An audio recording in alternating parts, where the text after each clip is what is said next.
Good evening, Wellington families. My name is Rishi Raghunath, and I am the head of the upper school. And I'm very excited that you are with me tonight. Before we get started, I need to share with you a little about the software the video conferencing software that we're using. We are using Microsoft Teams, and in this particular format, I can't see you, you can see me, and you can hear me, and I can't hear you. So this feels a little different for me. I like to feed off the energy of a crowd, and to not have people around me, it just feels a little lonely, but that's okay. I'm here to make sure that this time is useful to you. There is a Q&A feature, and so if you have some questions that come up, then please put your questions in there. We won't be answering those questions today. We'll answer those questions at a later time. So we are excited to tell you about what to expect this year in the upper school. An email went out last week that told you about the back to school plans, and that is available on our webpage. I'll hit some of the major points and then share what we're excited about in the upper school this year. The first things first, a little about me. Excuse me while I get my tech to work. And so a little about me. This is my family. My wife and I, Neely, we celebrated 21 years of marriage this July. And we both kind of looked at each other and went, how did that happen? And I feel like there's a point where I remembered life before my kids, but that might be ancient history. I have Annika, who is a 7th grader this year at Wellington, and Simon, who'll be a 4th grader. And it's also strange for me to think that I am a parent of a 4th grader and a parent of a soon-to-be 7th grader too. So this is my family, moved from Milwaukee to Columbus, and very happy with the decision that we made. What I want to tell you about is why I teach, why I work at schools, and it's for your children. It's for these young people.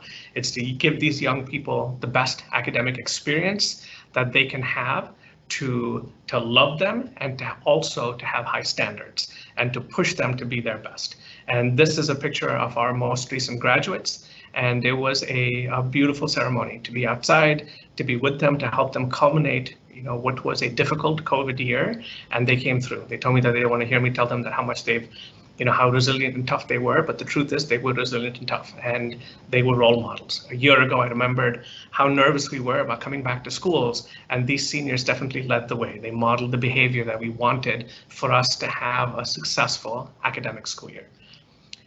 Our mission is to help students find their purpose and to realize their potential for tomorrow's world.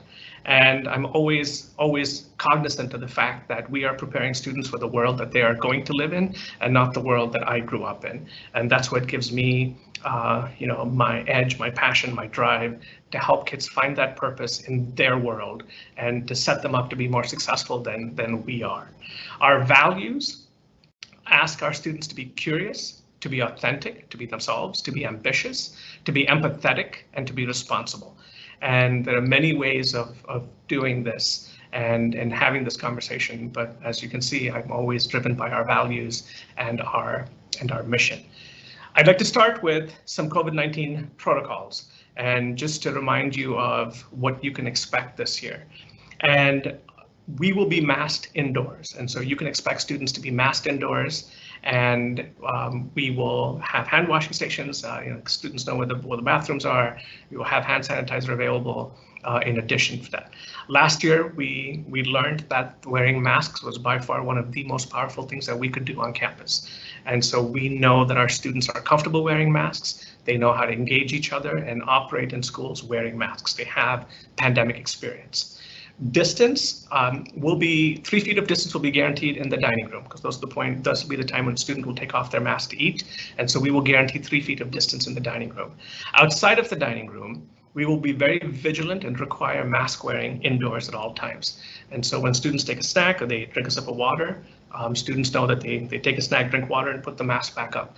And so we will be extra vigilant about masks, because then doing so allows us to dig into those aspects of school that we lost last year. Morning meeting, more collaboration in the classroom, doing advising activities. So all those different experiential activities that we lost last year, we get to bring back this year. You'll also notice that in the email that went out to you that we will not be requiring you to do the symptom checks anymore. And however, if or if a student is experiencing COVID symptoms, then please stay home. We ask that students don't come to school sick, and to stay home, contact our nurse, Ms. Goldfarb, and we can help you make that best decision. But when feeling those symptoms, stay home. Our dining room, as I mentioned before, will be open, so we will be back to dining with more options than we had in our pandemic year last year. So we're excited about the panini stations, the salad bars coming back, and when we start the year and students come to school for opening days, we will walk them through dining protocols. Last year we began with, we didn't call them orientation, we called them reorientation. And so we will orient our students to the way some of the protocols may have changed and what they have to do. They know that when they sit down, they can unmask and eat. When they stand up and they want to go get more food, then they'll need to be masked to go get more food. Lockers are back in play. Napoleon Dynamite is one of my favorite movies of all time, and so I couldn't resist the urge to sneak it in. So students will have access to lockers and will be able to go use their lockers more regularly than they did last year. And to be sustainable, we also want students to bring their own reusable water bottles for use. We have water filling stations, but to cut back on the amount of single-use plastic bottles, we would like students to bring their own water bottles during the day. Another important aspect of the COVID learning is the learning from home. Learning from home will be offered this year just for the first trimester. And we want you to know what you can expect from this learning from home option. So if you choose the learning from home option, it'll be important to know that it is for the first trimester. Students will be conferencing into classrooms through Microsoft Teams and not Zoom. Teachers will be trained in how to use that, and students will also know how to use it. They'll get a chance to practice when they're here. Physical education will be taught asynchronously, visual and performing arts will be synchronous, and then there'll be opportunities for students to come on campus to complete science labs when necessary. One important piece to note is that all assessments will have to take place on campus. And for test safety and for accurate grading and assessment, we definitely want that to be an option. And we will help students who are learning from home mitigate that risk. So we ask that you go to Veracross and confirm your preferred learning model. If a student is absent for more than 3 days, then we will consider the parent would need to reach out to me, and we can consider how a student can get caught up but not get behind. And so there could be the option for a student who misses more than 3 days of school to zoom in and to audit the course, to be able to see what's going on in the course and to participate in discussion, but not be able to do the labs. So we can talk about that audit feature, individually on a case-by-case basis. Learning from home option is not available for parents families going on vacation. We certainly want students to enjoy themselves on vacation and not to worry about school. Okay, I think I'm talking very fast, so I'm going to slow down and take a breath. So that's all the important COVID stuff. Here are some upper school highlights that you should be aware of. And so I was at listening to a conference with a head of school, Rodney Glasgow, and Rodney Glasgow made a joke about how we were preparing to come back into in-person learning. And I guess another way of defining in-person learning is just school. And so I'm excited for us to be back in school. I'm excited for us to experience school and to use the pandemic survival skills that we have to do school. And what I missed the most and what I'm looking forward to is the community. And these are examples of some of the things that we were able to do last year, and albeit without large audiences. But this year will be, we'll look to see how we can engage. So I'm excited to see kids back on campus and following their passions and pursuing their interests. And I can't wait for them to come back and to do school. And to do school, we realize that obviously in-person learning is the best way for kids to learn. And to do so, we're excited about the Leap Days program.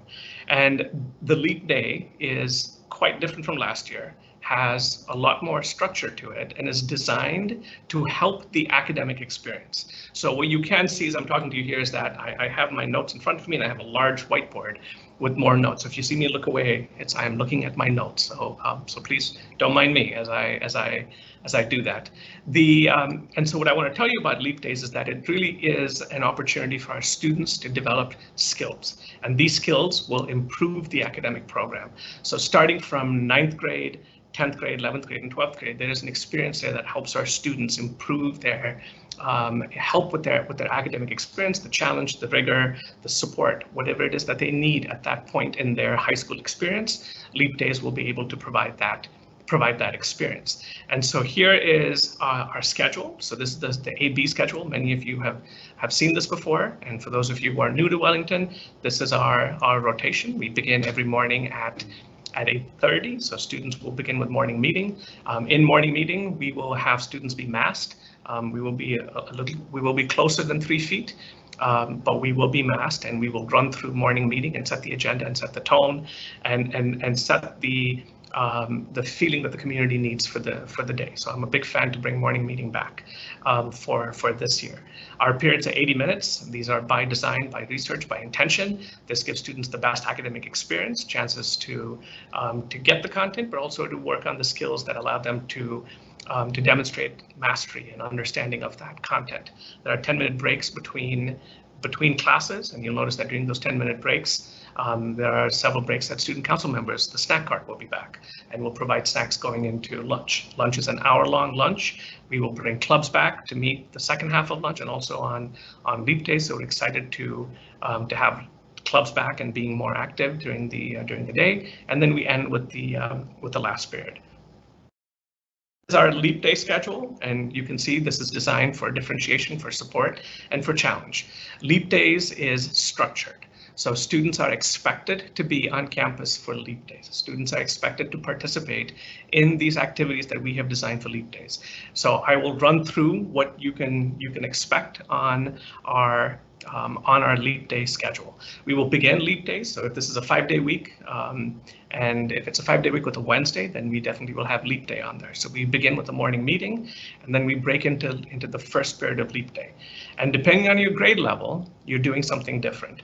Our 9th graders will begin our first period of Leap Day in the Successful Student Program. The Successful Student Program is designed to kickstart the skills that students need, that 9th graders need, to be successful in their entry to Wellington. This is an equal chance for everyone to succeed. We're not making assumptions about what students might need or where they are, but we want to work on those executive functioning skills, note-taking skills, self-advocacy skills, research skills, all those things that help kids to be better in that 9th grade experience and to set themselves up for success. So we want to be intentional in teaching those skills to our 9th graders. Our 10th graders during period 1 will be in our global engagement curriculum. And the global engagement curriculum is the precursor to WISE. This is a required course that every student needs to participate as a graduation requirement, and it prepares them for their WISE trip. And this is an opportunity to build intercultural communication skills, looking at research, curiosity, and ultimately the experience abroad. So I'm excited that our 10th graders will have an international experience the following year, and this is the foundational class that is required for that WISE experience. The juniors during the Leap period, first period of Leap, will be in the research incubator of WonderLab. And this is a chance for our juniors. They have more autonomy. They've had the experience of 9th and 10th grade. They get to find a passion, to follow a passion, to deepen a passion. And ultimately, it sets them up for ISR, for independent science research, for independent humanities research, for the even art portfolio. So for those things that matter to students, it deepens that autonomy and engagement that students have. And for our seniors, they will be in our college counseling program. And this is an opportunity for students, for seniors in the morning, to be working on college essays, to be getting experience on interviewing, either online or in person, and really building out that college application. So there's time on the schedule to put out the best possible application they can for the school that matters to them. We want our kids to go to schools where they are challenged, they can be the best version of themselves, and I guess they can be challenged and loving it. So that's the first period. The second block at 10:20 is advisory. So all of our students will be in advisory. This is a chance for our advisors to check in with students, to extend any of the learning that has happened in the lead period in lead period 1. So with freshmen who are in successful student in advising, there's a very symbiotic relationship between the two, a chance to reflect, a chance to work with an adult, and to be held capable to, with your advisor on the skills that you need and you're working on. And for seniors, it may be more about launch and thinking about how are we deepening, how do we make you leaders in our community? What do we need to support you? And then what do we need for you to lead us? So those are conversations that we'll have within the advisory. LEAP, the second period of LEAP, will be an extension. So at that point in time, for our juniors, they will be working on their prep for WISE and for global engagement. So there'll be so 2 years from now, we'll have 2 trips going. A year from now, excuse me, we'll have 2 trips going. So they'll be working on WISE. For other students, periods 2 and 3 become an opportunity to meet with teachers, to make sure that you have the opportunity to get individual attention. So if there's a student who is thriving, then we want to make sure that that student has the opportunity within period 2 and 3 to do more research, to do art portfolios, to be participating in clubs that deepen those passions and interests, and then to go deeper into your academic interests. For students who need more support, teachers are available. They could be put in a study hall. They could be in small groups. They can be working individually with teachers to get better at what they need to close the gap. And there are certain, at different points in a student's experience, there are going to be times that they need to close the gaps. And then there's going to be other times that they want to accelerate their learning. And this is our opportunity to give that differentiated learning experience. Teachers are here, teachers are available, and we want to help our students. In addition to it, you'll see that between period 3 and period 4, we'll have opportunities for students' clubs to participate. We'll have opportunities if we have chances to bring in speakers, experiential programs. Dr. Sullivan will be running his genome lab, and so students can go down to the lab and work on genetics research. We have students with ham radio. Ohio Youth and Government will be back, and I'm excited for them to have time in the day to work on it. Ohio Youth and Government is our largest student club, it cuts across 4 different grade levels. And students do more work for this opportunity than any other club that exists. So I'm excited that they will have the opportunity to do that again this year, and to go in person to visit the State House and to pass bills and to understand how our state government works. So I'm excited again. I think I'm nervous because I'm saying I'm excited a lot for our students to have this opportunity. So LEAP Days is a structured day. It's a day that focuses on a student's academic experience. We recognize that students need skills, and these skills may range from executive function skills to organizational skills to research skills. And these are the skills to engage content, to master content, to show us teachers, to show themselves how they understand this content and how they can demonstrate their learning. And so if I even just think about what LEAP Day can do for our mission, for our 9th graders, we're thinking about responsibility. We're starting with them thinking, how do we make you responsible to yourself, to your school? And that's even a similar conversation we can be having with seniors. How are we making you responsible to your school, responsible for the college process? We want students to be curious through global engagement, through Wonder Lab. There's an exploration of curiosity. Through research, our students are leaning into empathy, right? What's going on in the world? What can I do? How do I fit in? How can I make this world a better place? How can we do that? And then through the college counseling process and through Wonder Lab and global engagement and successful student, we want students to lean into ambition. I want kids to feel ambitious and to chase after their dreams. And then it's okay to fail as long as you know that you can pick yourself up and learn from that failure and keep going. So LEAP is an opportunity for us to help kids tell their story, to build their portfolio, and to say, this is the arc of who I am in this high school experience.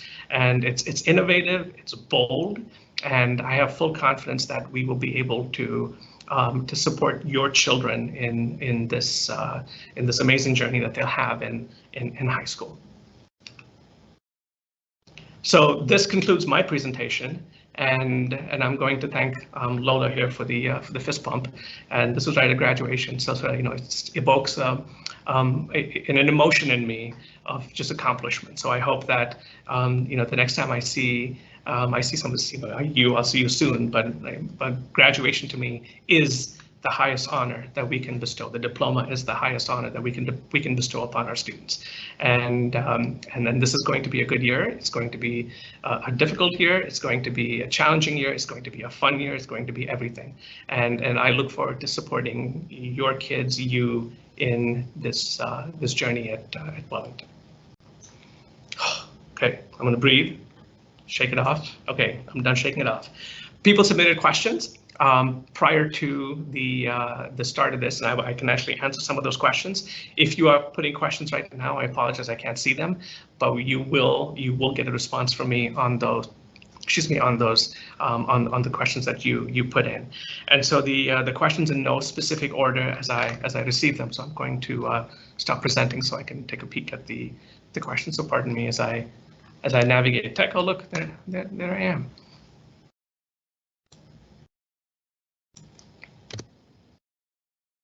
Great. Okay.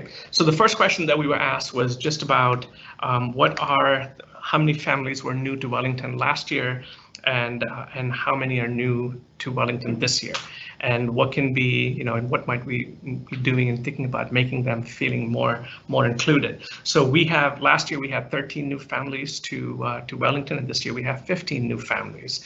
And one of the things that we really want you to know to make people feel more included in conversations I had with parents on the phone or outside at games, or when I would run into them, is that parents missed the connection that they had with each other. And students were here and they were learning, but they missed seeing each other. So on the 22nd, we have our Welcome to Wellington or Welcome Back to Wellington, and we certainly would like to see you. There's an opportunity for you to come see us again, to reconnect with, if you're a new parent, to see your child's advisor, and if you are a returning family, then to reconnect with your advisor. So please do join us. It's just, again, I think after a very long year, we would like to reconnect with you and to say hello and put faces to put names to faces with masks. And so that would be a piece. The second question we have is asking about, which I answered before, was about vaccinations and COVID, and space. And so as of last year, and we're still collecting this data, we had over 90% of our faculty who were vaccinated. And then in terms of space, we are mandating 3 feet of space in the dining room. And then in other spaces, it'll be less than 3 feet, but we are mandating masks. And students know that to get a strong academic experience, we have to be masked on campus. And it's the responsible thing to do when we are masked on campus, because we have half of our population that can't even get a vaccine. And so out of, I have a 4th grader, and our seniors have their senior buddies. And so to keep our senior buddies safe, we will wear our masks. Another question specifically about mandating vaccines once approved by the FDA. It is too soon for us to make that decision. One, because I said before, half the population is of our school here can't be vaccinated, and if such a decision would be made, it's a decision that would be done with our board of trustees and the medical subcommittee. And then our last question was about the remote learning option, and students will be able to arrive on campus as early as 7:45, and they have to leave after practice. For safety's sake, we don't want kids in here early and unsupervised. It's important to have kids supervised when they are on campus. And we also will provide the learning from home option. If you choose the learning from home option, you choose it for the entire trimester. If a student is sick for more than 3 days, then that is a conversation that a parent has to have with me to figure out what accommodations will be made. And if a family is going out of town, the learning from home option is not an option. So hopefully that answers that. And the last part is, will there be open campus? That is, last year we had different expectations just on open campus to make things easier, the number of people we had in the building, but we also know that we need kids in the building to learn, and that is the best place for them and for the best educational outcomes. So open campus will be a senior privilege that is negotiated by the seniors at a certain time, but we will not begin the year with open campus for our 11th and 12th graders. Okay, So that was all the questions. And I thank you again. We have about 6 minutes before I'm done with you. I thank you again for your time. I welcome your questions. Protecting and taking care of your kids is of the utmost importance to us. So please reach out, and I hope that we'll see you at the welcome back or back to school. Your grade level deans have emailed you about specific activities that they'll be doing within the grade. So if you haven't got that email, check that out. We also have the back to school, upper school back to school page that's on with information of all of these things that I mentioned that are also on there. And if you can't find any of that, then reach out to one of us humans. We would love to be helpful. So with that, I wish you a nice evening. Thank you for being here. I appreciate your time. Can't wait to see to see the kids at school, and can't wait to have a good year. Thank you, everybody. Good night.